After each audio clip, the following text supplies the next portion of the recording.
Octal का दावा है कि ओपिनियन पोल की दुनिया में उसकी खास पहचान है। कंपनी का दावा है कि ओपिनियन पोल करने वाली बड़ी से बड़ी कंपनी के पास उतने रिसर्चर नहीं हैं जितने ऑक्टेल के पास अकेले हैं। साथ ही देश में फोन पर सर्वे करने का सबसे बड़ा ढांचा होने का दावा भी ऑक्टेल करती है। पर इस कंपनी ने आज तक अपने नाम से कोई ओपिनियन पोल नहीं किया है, बल्कि ऑक्टेल देश की नामी और बड़ी ओपिनियन पोल एजेंसीज के लिए फील्ड सर्वे करने और रिपोर्ट तैयार करने का काम करती है। फिलहाल लोकसभा चुनाव के लिए ऑक्टेल हरियाणा और पूर्वी उत्तर प्रदेश में सर्वे कर रही है, जो देश की दो बड़ी प्रसिद्ध ओपिनियन पोल कंपनियों में इस्तेमाल किया जाएगा। कंपनी का हेड ऑफिस नोएडा में है। पता है C230 सेक्टर 10। कंपनी के डायरेक्टर मोहम्मद सऊद आलम है। ये कंपनी के बिजनेस और स्ट्रेटजी के भी प्रमुख हैं। मोहम्मद सऊद से news express undercover reporter media management company के प्रतिनिधि बनकर मिले। सीधा सवाल किया कि हमारी पार्टी को सर्वे में झूठी बढ़त चाहिए। उनका जो वो है जो बाकी सर्वे पोल्स इनके लिए दिखा रहे हैं, ठीक है, उससे आपको ज्यादा दिखाना होगा ताकि हम उस चीज को सेल करें। तो चाहिए तो नहीं ना, इंटरव्यू लेना पड़ेगा। नहीं अभी तो अच्छा, ताकि हम अलग पॉइंट पे है ना, ताकि हम उसको ब्रांड कर पाए और हम उसको सेल कर पाए। मतलब फेक डाटा क्रिएट करना नहीं, फेक डाटा नहीं, आप ओरिजिनल करिए 2-4-5 सीट आप उनको, ताकि आपके भी रिपोर्ट की फिजिबिलिटी बनी रहे। ऐसा तो नहीं है कि कोई अगर 20 दे रहा है तो आप 100 दे देंगे। That is not possible. I will not go against the things and not of the research. No, ये हम नहीं कह रहे हैं। जहाँ पे close price meaning I know that, मैं देखिए ये कर सकता हूँ कि मैं रेंज दे दूंगा, ठीक है, कि 5 से 10 सीट है या 10 से 25 है, ठीक है, इस टाइप से काम कर दूंगा मैं। बाकी बट आप मुझे बोलोगे कि बिल्कुल ऐसा दिखा दो जो अनरियलिस्टिक फिगर हो। नो अनरियलिस्टिक तो फिर पे फिर ही नहीं रहेगा ना। ऑक्टेल के मोहम्मद सऊद पर्दे के पीछे रहते हैं, पर रिसर्च उनकी ताकत है। देश की बड़ी नामी सर्वे कंपनी उनसे काम करवाती है, इसीलिए मोहम्मद सऊद की कंपनी वो करती है जो कोई नहीं कर पाता। उनको टॉप पे रखना है ना, उनको टॉप पे रखना है। चाहे उन्हें 2 सीट से आगे रखूं चाहे 5 सीट से आगे रखूं, दैट कैन बी डन। तो उसी चीज को तो हम सेल करेंगे, हम ब्रांड तो उसी चीज को करेंगे ना, ठीक है। बट आप मुझे ये बोलेंगे ना कि आप हम खुद ही मना कर देंगे, आप 60 मत करिए, आप 40 मत करिए। वो मैं नहीं कर पाऊंगा, बट आप बिल्कुल टॉपिक रहना है, उस टाइप की फिगर्स आ जाएंगी। ओपिनियन पोल के आंकड़े ऊपर नीचे होंगे, पर कागज पर उसके निशान नहीं होंगे। ये है देश में लोगों का विश्वास लूटने वाले ओपिनियन पोल का सच। जो बड़ी बात सामने आई वो ये कि ऑक्टेल 2 से 5 सीट बढ़ाने को राजी है। किसी राजनीतिक दल को सीटों की पायदान में नीचे से ऊपर लाने को राजी है, पर इसके लिए उसे चाहिए पैसा। पेमेंट टर्म्स आप बताइए कैसे हो? Payment 90% advance. No 60% advance.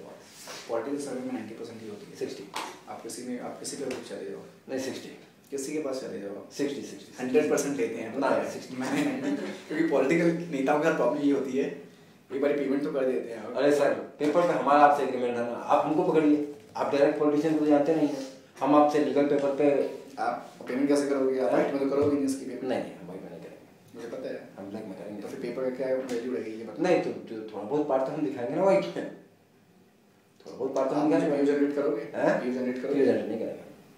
तो आप व्यू जनरेट करोगे, आप पेपर तो यो हम वाइट का जो भी वाइट का पार्ट होगा उसका व्यू जनरेट कर देंगे। ब्लैक का हम कोई भी व्यू जनरेट नहीं करेंगे। तो मैं तो आपको खुद ही बोल दिया, मुझे पता है ना। और मैं कहता हूं मैं तो ऐसी कंपनी का काम किया जहां पर बोरियों में पैसा आते थे। ऑक्टेल से हुई बातचीत में जो बातें सामने आई उनमें खास है पॉलिटिकल सौदों में पैसा डूबने की गारंटी है। नेताओं से काम का पूरा पैसा एडवांस में लेना ही ठीक रहता है, और ओपिनियन पोल के धंधे में बड़े पैमाने पर काले धन का इस्तेमाल किया जाता है। पॉलिटिकल पार्टी पेमेंट के लिए बोरे में काला धन लाती है। लगता है कि ओपिनियन पोल की दुनिया काले धन के धमाके से गूंजती रहती है, लेकिन इससे आगे जो बात मोहम्मद सऊद ने हमें बताई वो ओपिनियन पोल के पेड़ की जड़ काट देती है। मेरे पास एक कंपनी है, मैं बात कर सकता हूँ, और उसके सर्वे ऑन ईयर भी होंगे, इससे फ़ायदा होंगे, ठीक है। तो और एक चैनल में नहीं, काफ़ी चैनल में होंगे, आप बात करो, न्यूज़पेपर में भी होंगे, आप बात करो, ठीक है। इसमें से जो भी आपको रखना हो, इससे हमारा कोई लेना देना नहीं, क्योंकि ये अमाउंट सीधे आपको वो खुद हैंड ओवर करेंगे, तो इसमें हमारा एक भी पैसा नहीं, ठीक है। तो उससे आपको फ़ायदा ये होगा कि आप तो रिसर्च को तो आपने खरीद लिया, जब एक बार ये रिसर्च की थ्रू जब फर्स्ट स्टेज में रिकॉर्ड ही ऐसे चला गया तो चैनल पे भी ऐसे जाएगा ऑब्वियसली, बट ज़रूरी नहीं है। यहाँ पर हम गारंटी नहीं लेंगे, क्यों? क्योंकि कभी कभी चैनल्स वाले भी मैनिपुलेशन कर देते हैं। ओपिनियन पोल की दुनिया का सबसे कड़वा सच मोहम्मद सऊद की जुबान से निकला है। ओपिनियन पोल में मैनिपुलेशन इस स्तर पर हो सकता है कि जहां भी आंकड़ा जाए गलत ही जाए। मतलब बड़ी और कई जगह ओपिनियन पोल फिगर्स देने वाली एजेंसियों के फील्ड रिसर्च में भी गलत आंकड़े शामिल किए जा सकते हैं। नतीजा, जहां भी वो आंकड़े जाएंगे गलत ही जाएंगे और किसी को पता भी नहीं चलेगा। अब इससे आगे मिलावट के बारे में शायद ही कोई सोच पाए। ऑक्टेल का स्टिंग ऑपरेशन हमें बताता है कि ओपिनियन पोल के कुएं में ही भांग मिली हो सकती है। प्रतीक्षा कुकरेती, डोनल बेस्ट, अरविंद चतुर्वेदी, सुशांत पाठक, इंद्रजीत राय के साथ जमशेद खान की रिपोर्ट।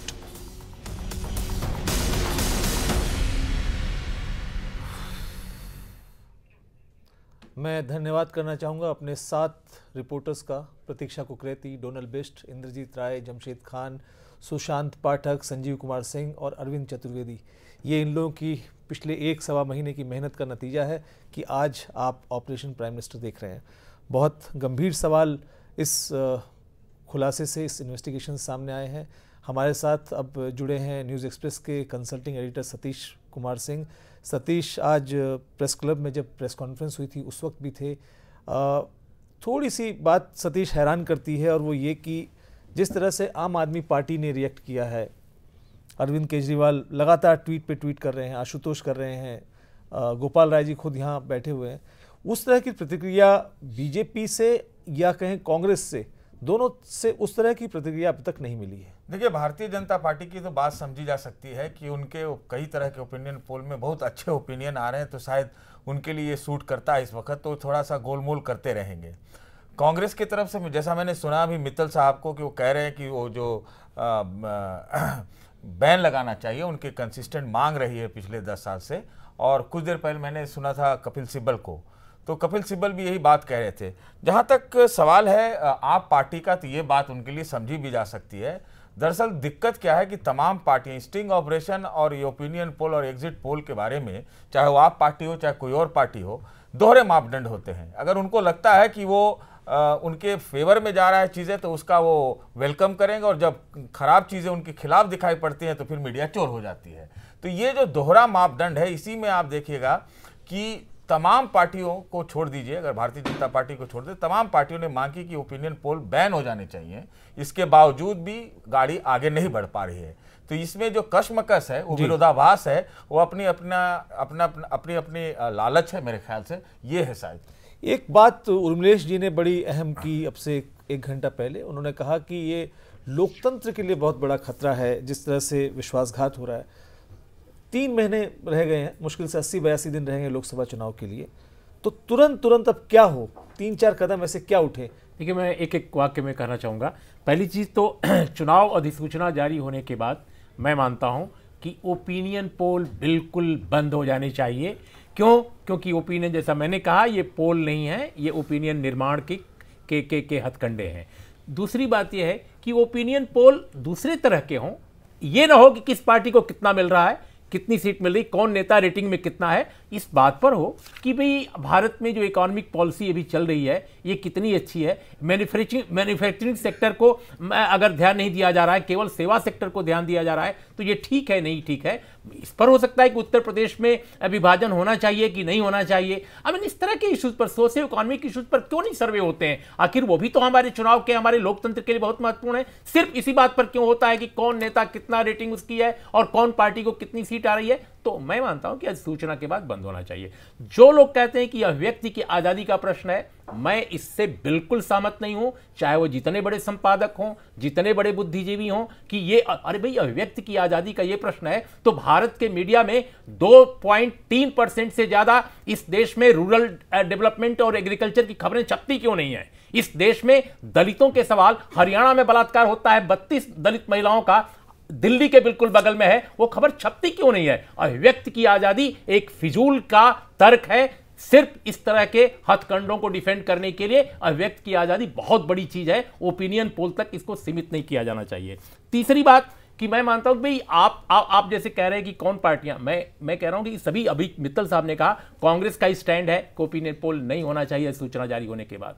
बीजेपी ने भी 2004 में ऑफिशियली यही स्टैंड लिया था, जिसमें सभी बड़े नेता उस पार्टी के मौजूद थे। सुधांशु मित्तल जी कह रहे हैं कि उनके बड़े नेताओं को फैसला करना है। सीपीएम कह चुकी है, सीपीआई कह चुकी है, शरद यादव कह चुके हैं, आरजेडी कह चुकी है। तो फिर आखिर ये ओपिनियन पोल, कौन ऐसी ब्रह्मांड में शक्ति है कि भारत के लिए ओपिनियन पोल को फ्री किए हुए है?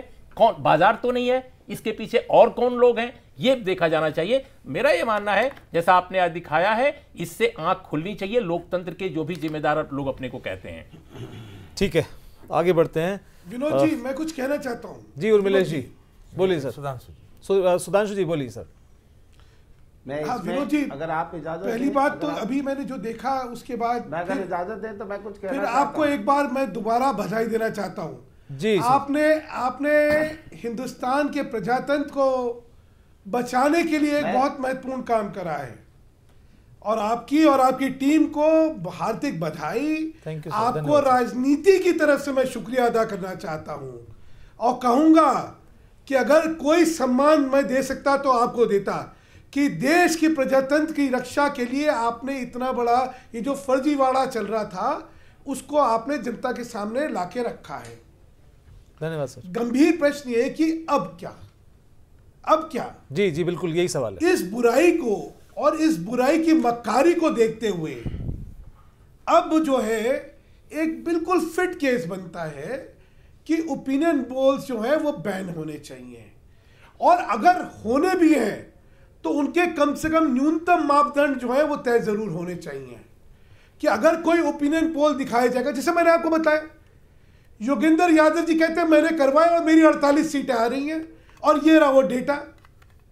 अच्छा, अभी तक तो चोरी छुपा रहता था, तो डकैती करके सामने आप जो है जनता को ओपिनियन पोल के नाम पर गुमराह कर रहे थे। तो इसलिए आप जो कर रहे हैं उसने प्रजातंत्र के लिए बहुत बड़ा काम करा है। अब कम से कम एक डिबेट होना लाजमी है कि क्या इस तरह की मैनिपुलेशन हमारे चुनावों में चलेगी या नहीं चलेगी। और जैसे मैंने आपको कहा, भी तो और खतरा जो होता है वो कैंडिडेट सिलेक्शन पे होता है। लोगों के लाखों रुपए इस बात में लग जाते हैं कि जो ओपिनियन पोल कर रहा है उस एजेंसी को मैनिपुलेट करवा के मेरा नाम ओपिनियन पोल में आगे ले आओ ताकि मुझे टिकट मिल जाएगी। इतना बड़ा एक देखिए, आप कल्पना करिए, एक जो पराक्रमी राजनेता है उसके लिए ये परिक्रमा लगा लगा के इस तरह से करके अपने आत्मसम्मान के साथ खिलवाड़ करना पड़ता है, उसे उल्टी सीधी हरकतें करने में मजबूर होना पड़ता है। क्यों? क्योंकि तरीके ही बदल गए। आपने खेल के नियमों में इस तरह की बेहूदगी पना डाल दी। तो किसने तो की? ये आपने जो आज दिखाया है, तो किया किसने? राजनीतिक संगठनों को एक सबक भी मिलेगा जी कि भैया इनकी क्या विश्वसनीयता है जी। आप जो है टिकटों देने के मामले में ओपिनियन पोल जब सामने लाके खड़ा करते हो तो किसने जाने क्या पैसे दे के क्या लिखवाया हो। कम से कम राजनीतिक संगठनों को कैंडिडेट सिलेक्शन में भी एक समझ आ जाएगी और देश की जनता के साथ ये मजाक नहीं होगा। सारी मीडिया कंपनियां यहां देख रही होगी, उनको भी समझ आ जाएगा कि उनका उत्तरदायित्व है कि इन चीजों से बचिए, प्रजातंत्र की रक्षा करिए। नहीं, और आपको सबसे फिर बड़ी एक बार बात, बधाई। और सबसे मैंने बड़ी कहा बात, कि मुझे तो कोई भारत रत्न अगर देना होता तो मैं आपको देता। नहीं, हम ऐसे ही खुश हैं जी। और सबसे बड़ी बात जहां से मैं ये विचार आया सुधांशु मित्तल जी, वो हम अपने दर्शकों को भी मैं बताना चाहूँगा, और वो ये कि हम लोग 20 साल से पत्रकारिता में हैं, 20-25 साल से। पहले चुनाव में ओपिनियन पोल जो होता था वो एक पर्व की तरह होता था, होली दिवाली की तरह साल में 1-2 बार होता था। लेकिन अब चुनाव में जो साप्ताहिक ओपिनियन पोल होने लगे और हर दूसरे दिन ओपिनियन पोल होने लगे, उससे बहुत बड़ा एक गंभीर सवाल हमारे सामने खड़ा हुआ, जिसके बाद हमने इस स्टिंग ऑपरेशन को और इस इन्वेस्टिगेशन को आगे बढ़ाया। मैं स्वागत करूंगा रीता बहुगुणा जोशी का, जो कि कांग्रेस की नेता हैं, और केसी मित्तल जी से भी आग्रह करूंगा कि वो रुके, क्योंकि अब हम आपको एक अगली खबर की तरफ बढ़ने वाले हैं। ऑपरेशन प्राइम मिनिस्टर में अब तक आपने ओपिनियन पोल के डेटा से खिलवाड़ करने वाली 4 कंपनियों का सच देखा, लेकिन अब भी 7 कंपनियों का सच आना बाकी है। ऐसी ही कंपनी के इंडिया हेड और एग्जीक्यूटिव डायरेक्टर से न्यूज़ एक्सप्रेस के अंडरकवर रिपोर्टर जब मिले तो बातें बहुत चौंकाने वाली सामने आई। वो इसलिए क्योंकि ये कंपनी न सिर्फ हमारे स्टिंग ऑपरेशन में मन मुताबिक सीटों की संख्या में हेरफेर के लिए तैयार हुई, बल्कि देश के साथ सबसे बड़े धोखे के तरीके भी खुद ही समझाने लगी। आप देखिए ओपिनियन पोल के नाम पर और क्या क्या हो रहा है।